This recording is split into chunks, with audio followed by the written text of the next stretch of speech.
How's everyone doing tonight? My name is Nate De Niro, and I'm here to tell you about Abraham Hyatt, our first speaker. In his talk, Give Me Back My Facebook, What You Don't Understand About Web Users. Abraham is a fabulous guy. He's a reformed journalist who's now working for one of the best blogs on the internet. And do we see Abraham? Where's Abraham in the audience? He's right there. Well, as soon as you come up here, we're going. So whenever you're ready, come on up. You got the microphone. Abraham. All right. So my name is Abraham Hyatt. I'm going to talk about what you don't know about web users. I'm the production editor at ReadWriteWeb. We are a news site. We write about web technology. I've been around for about 7 years. Get about 5 million page views a month. We write about web tech, like I said. Last February 10th, we wrote a story about Facebook. What the story was about is irrelevant. What mattered most is that the headline had the words Facebook and login in it. After we posted it, we suddenly started to see this massive spike in traffic, more than we'd ever seen for a single story on a single day.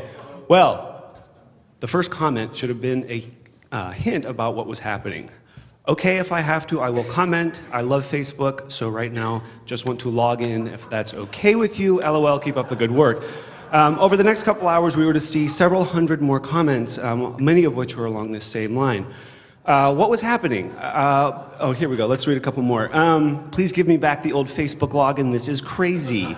I just want to sign in. Excuse me, why not just leave it alone? These are people who, not very familiar with what a URL is, were searching for one of two things on Google, either facebook.com or Facebook login. Our story was coming up as the number 2, number 3 results. They were clicking on it, getting to a blog, not to Facebook. If you've ever been to ReadWriteWeb, we're all red, we're not all blue.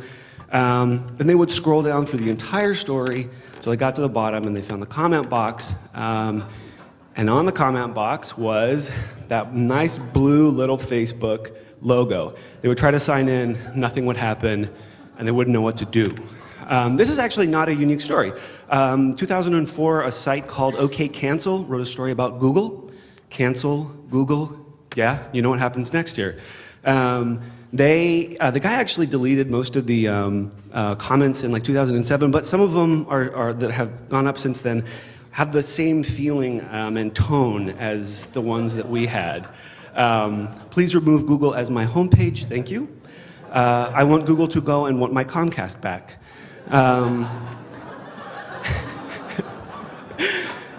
About a year and a half ago, Google did a little experiment where they went to Times Square and they asked 50 people, what is a browser? What is the difference between a browser and a search engine? The answers are pretty amusing. Yahoo is my browser. But what they found, and this is what I think is really interesting, is fewer than 8% of the people knew what a browser was.